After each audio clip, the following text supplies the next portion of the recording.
Kia ora team, I'm Coach Ray. I'm a triathlon marathon running coach who specialises in coaching beginner and recreational athletes to achieve their sporting as well as their health and fitness goals.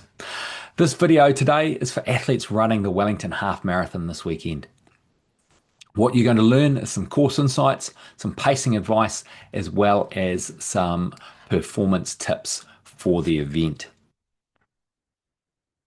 So let's have a look at the course overview. Starting up here at Sky Stadium, that's where you're going to finish as well. So the course goes out and along Waterloo Quay through the centre of town, and then when you turn onto Oriental Parade, you're sticking on the right-hand side of your lane all the way through until Cobden Drive, where you're on the cycle lane. Follow that through the Miramar cutting and then out and along again a bit along Shelley Bay Road. You turn around and come back the opposite way, sticking to the right hand side of your lane this time, the footpath along past the airport and through there. Once again, sticking to the right all the way along the waterfront, and then when you get to the waterfront in the centre of town at the end of Oriental Parade, you're tucking in behind Te Papa and following through past Queen's Wharf before finishing back at the stadium. It's a flat course. The only hill climb is the last bit getting up into the stadium. It's a beautiful course. On a brilliant day, you can't beat Wellington, can you? On a rubbish day, the southerly, nice tailwind through this section here, and then you're sheltered around this bit through the CBD. Mount Vic does a great job of sheltering you there. 2005, or was it 2006? I think it was, but my fastest half marathon was on this course. So I love the course for that reason alone. So general strategy for the course is consistent effort throughout. Have a conservative start and build your pace through the event so that you can finish strong. I recommend the 1/3 pacing strategy. We break the event up into 3 segments, 7 kilometres each. The first 7 kilometres we run at a steady pace, and the 7k mark is just prior to getting to Evans Bay, before the second aid station, so about a k out from there. Continue the second 7 kilometre segment at a faster pace through the halfway mark and back just after the Evans Bay aid station is where you get into the final 7 kilometres where you will run your fastest pace. If you find yourself relatively fresh in the final few kilometres, increase your pace some more. As you get past Queen's Wharf, start giving it everything you've got, and then the final push up the ramp onto the stadium and finish nice and strong with a sprint finish. For those of you aiming for a 2-hour finish or under 2 hours, that's maintaining a pace of 5 minutes 41 per kilometre. Start calm and steady. Focus on your cadence. Good tall posture helps get the oxygen into the lungs. Run your own race and don't get swept up too early. What I recommend is the first 7 kilometres aim for 5:50 pace. The second 7 kilometres increase to that 5:40, and then the final 7 kilometres aim for 5:30. Now the good news is that the Wellington Half has got pace groups from 120 right through, so you've got plenty of options. So jump on the pace group for sub 2 hours and you'll be good to go. Same with the 150 group. There's a pacing group for that. Your target pace is 5:12 average. Don't try and bank time to start with. Stick to the pace. Stay strong through the aid stations.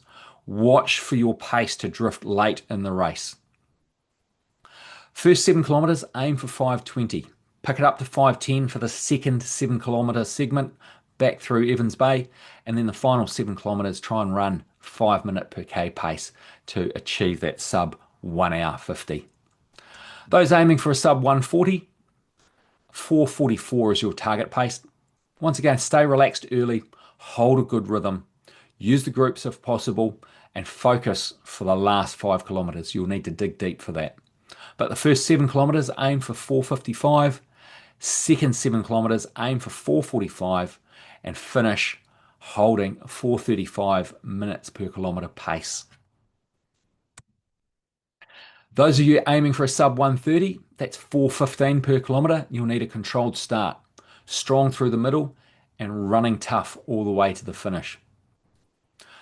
If you're running a tactical race, make some decisions about when to surge, when to sit in. With this being a flat course, my advice is keep things nice and consistent through each of those 7K segments. Keep it smooth. If you've got some specific heart rate and power targets to try and hold, then lock in on those.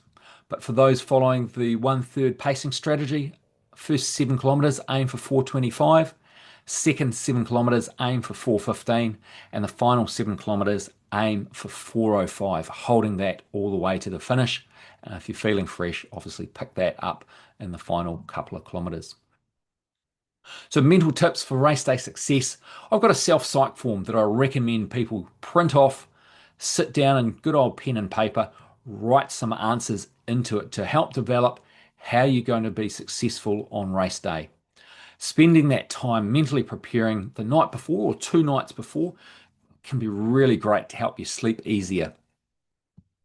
It helps put things into perspective and develops your race plan, and it increases your chance of achieving your goals. I'll put a link down below for the self-psych form. You can just download it, print it out, and you're good to go. Often people like using mantras. A song that keeps sticking in my head, and it's only one lyric of it. When the going gets tough, the tough gets going. That is what I personally use often. But prior to the event, visualization of different parts of the course. If you can get out on the course beforehand and use that as part of your training, fantastic. And breaking that race into those 7 kilometer chunks. Some people prefer chunking it into 5K blocks because 5K is a popular distance. And then you've got just over a K to go. Whichever method is your preferred is what I recommend for you. So nutrition for the day. In the aid stations, they've got both water and R-Line electrolyte drink. If it's hot, and the forecast, as you can see, is for between 9 and 12 degrees, but it's going to be a nicer day than either day beside it. So the Sunday is going to be good. Nice, cool conditions, perfect for running a half marathon.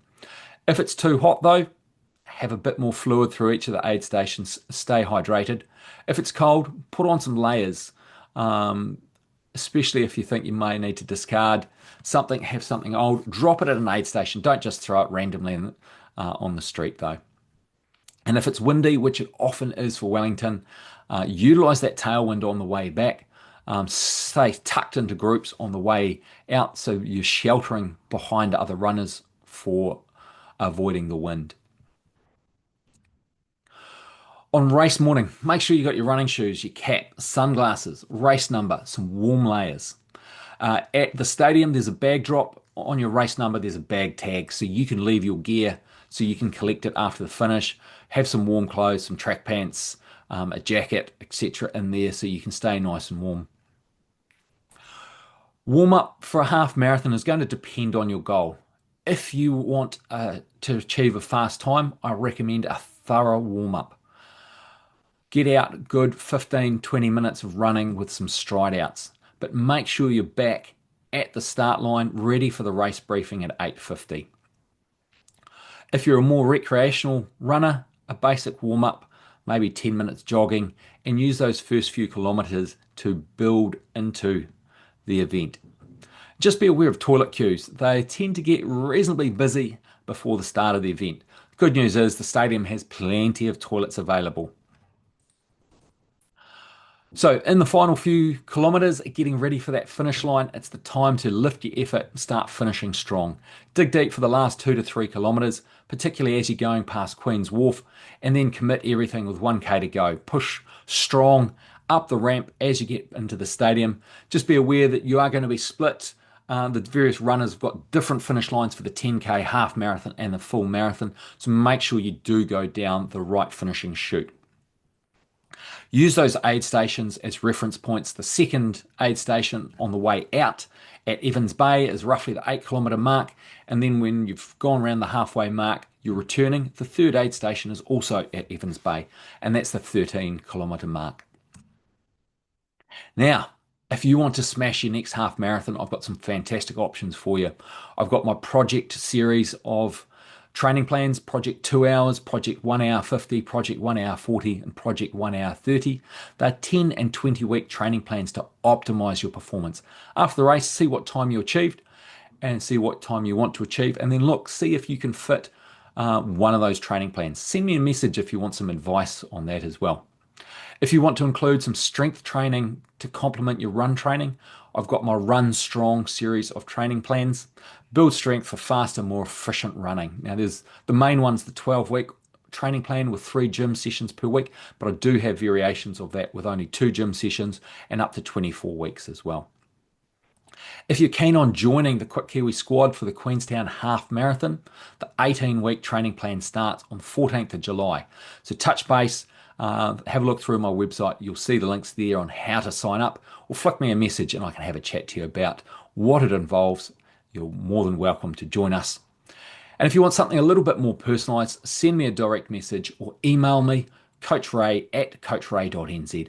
I've got some options to build your fitness in time for whatever event it is. Now, if you're sending me a DM, I'm nice and easy to find on Facebook and on Instagram at coach_ray_NZ.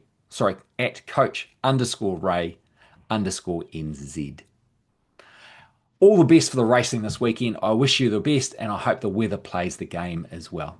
Look forward to hearing how you went. Add some comments down below. Let me know the results and how successful the event was for you.